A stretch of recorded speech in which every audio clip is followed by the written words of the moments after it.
Everyone, welcome back. ये है last year CTET का लैंग्वेज फर्स्ट इंग्लिश का पेपर। जिन्होंने भी ऑप्शन में फर्स्ट लैंग्वेज इंग्लिश लिया है, ये उसका आंसर सेट है। तो यहाँ पर एक पैसेज गिवन है जिसके बेसिस पे कुछ क्वेश्चंस होंगे और उनके आंसर्स देने हैं। तो पैसेज आप रीड कर सकते हैं अकॉर्डिंगली। तो जो पहला फर्स्ट क्वेश्चन है इस पैसेज का, mister Upadhyay professional role in the institution was that of. Mister Upadhyay का इंस्टीट्यूशन में प्रोफेशनल रोल क्या है, यानी उनका प्रोफेशन क्या है, वो आपको बताना है। तो जो सेकंड ऑप्शन है, the hostel warden is the correct answer. तो यहाँ पर जो सेकंड ऑप्शन है वही आपका करेक्ट आंसर है। अगला है आपका, we had managed identify the tense of the underline expression. We had manage जो वर्ड आपका अंडरलाइन है, ये कौन सा टेंस है वो आपको यहाँ बताना है। तो जहां पर हैड लिखा है और थर्ड फॉर्म दे रखी है तो क्लियर है इसका answer. Fourth option past perfect, तो past perfect is the right answer. अगला है आपका, how did Mrs Upadhyay receive the boys at home. Mrs Upadhyay के घर में जो बच्चे आए थे, लड़के आए थे, उन्होंने उसको किस तरह से ग्रीट किया। तो जो करेक्ट आंसर है इसका थर्ड, शी वेलकम्ड देम, उन्होंने उनका वेलकम किया। तो थर्ड जो ऑप्शन है is the right answer. अगला है, which of the following statements is true या false। आपको बताना है इन दोनों स्टेटमेंट्स में से कौन से ट्रू है या दोनों ट्रू है या फॉल्स है। तो स्टेटमेंट्स गिवन है, the boys had purchased the tickets in advance।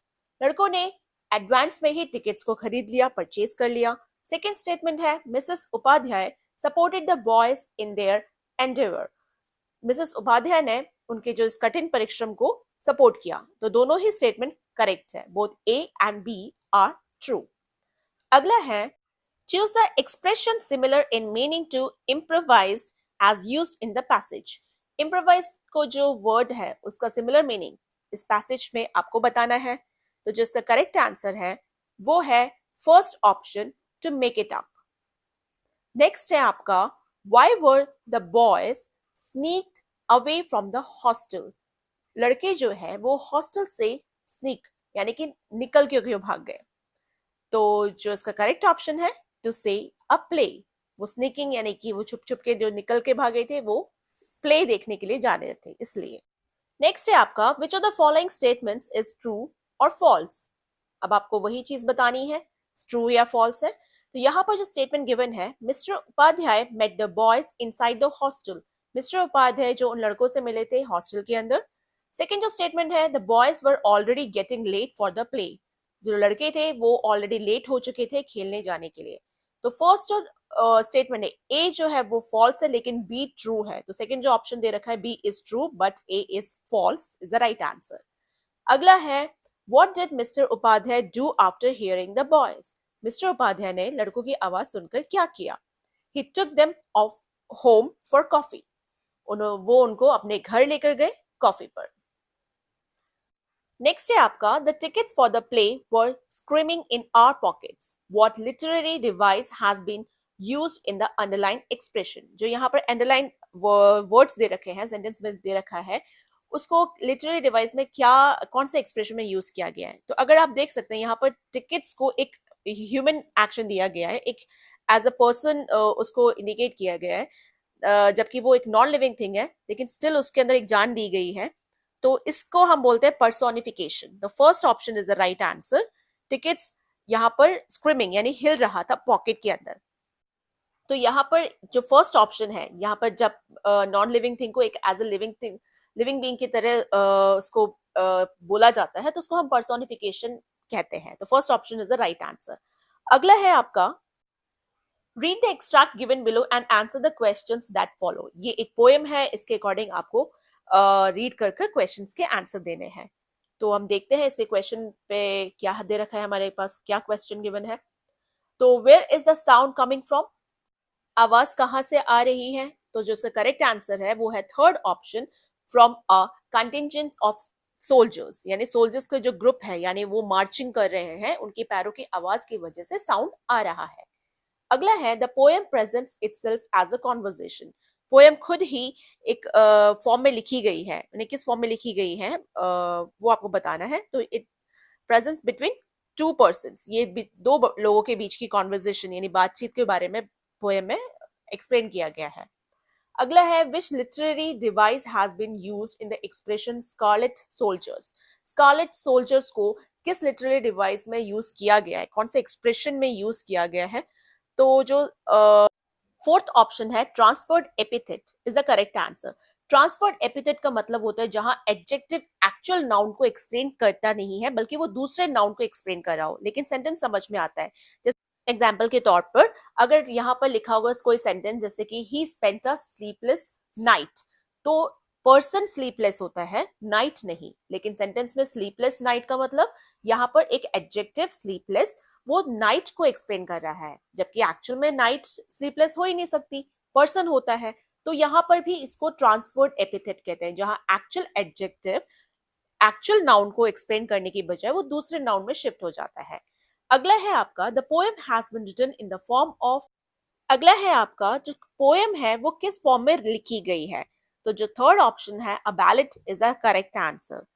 अगला है the identify the rhyme scheme of these lines. Rhyme किस स्कीम जो है वो यहाँ पर क्या यूज की गई है? तो जो करेक्ट आंसर है आपका वो है यहाँ पर A B and A B. A B और ए बी फॉर्म में लिखा गया है, तो जो फोर्थ ऑप्शन है वो करेक्ट आंसर है। What emotional state does kneeling reflect? Kneeling reflect जो है वो कौन सा इमोशनल स्टेट है, एक्सप्लेन कर रहा है? तो वो थर्ड है एंजाइटी। थर्ड जो ऑप्शन है वो करेक्ट आंसर है। अगला जो क्वेश्चन है वो दे रखा है आपके सामने, mother tongue based multilingualism advocates that, यानी कि कई भाषाओं का उपयोग करते हुए पढ़ाना। Third option all children begin their schooling in their mother tongue और होम लैंग्वेज, कि बच्चों को अपनी जो स्कूलिंग है वो अगर मदर टंग या होम लैंग्वेज से स्टार्ट करते हैं तो उनको काफी अच्छे से समझ में आएगा। ये इसका करेक्ट आंसर है। अगला है mark the incorrect statement among the following regarding text comprehension strategies. Strategies जो टेक्स्ट कॉम्प्रिहेंशन के रिगार्डिंग में कौन सा स्टेटमेंट जो यहाँ पर इनकरेक्ट है वो आपको बताना है, जो गलत है। तो fourth option skimming in is more about in-depth reading while scanning is more of cursory reading। यानी skimming means quick overview और scanning means specific information ढूंढना।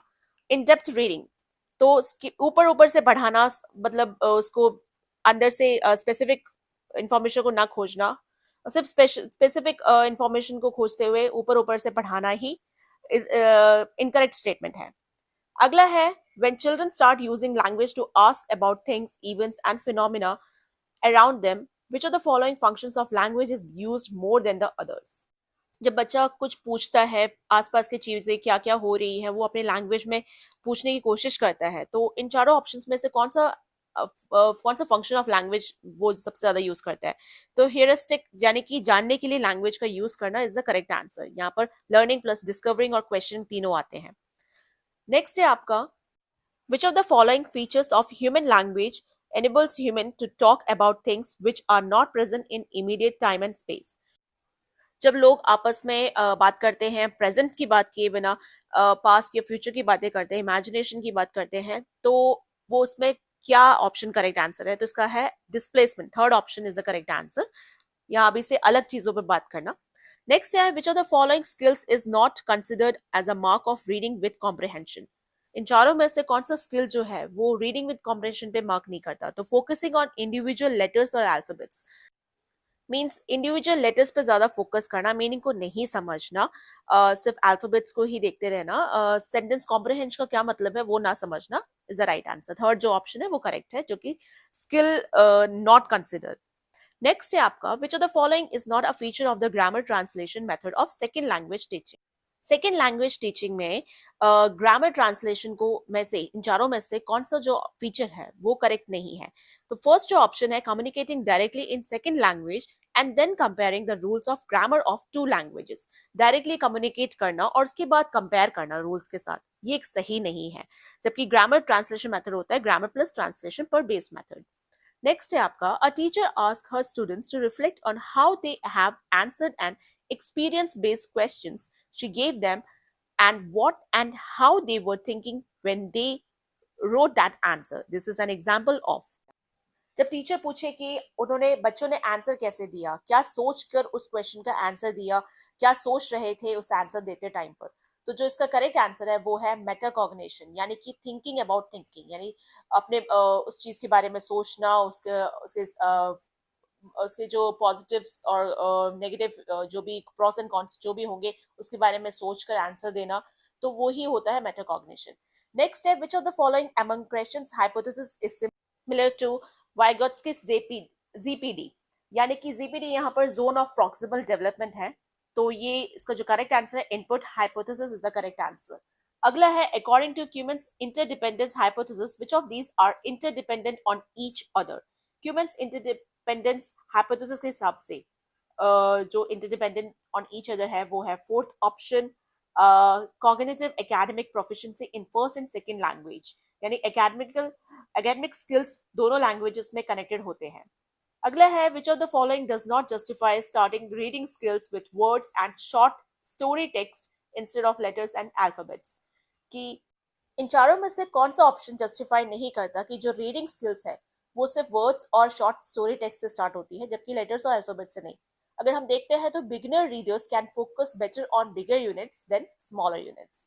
बिगिनर जो यूनिट्स रीडर्स जो होते हैं वो बिगर यूनिट्स पे ज्यादा फोकस करते हैं स्मॉलर यूनिट्स के बिना, तो ये जस्टिफाई नहीं करता कि रीडिंग स्किल्स जो है सिर्फ वर्ड्स और शॉर्ट स्टोरीज टेक्स्ट से स्टार्ट होती है, ना कि लेटर्स और अल्फाबेट से।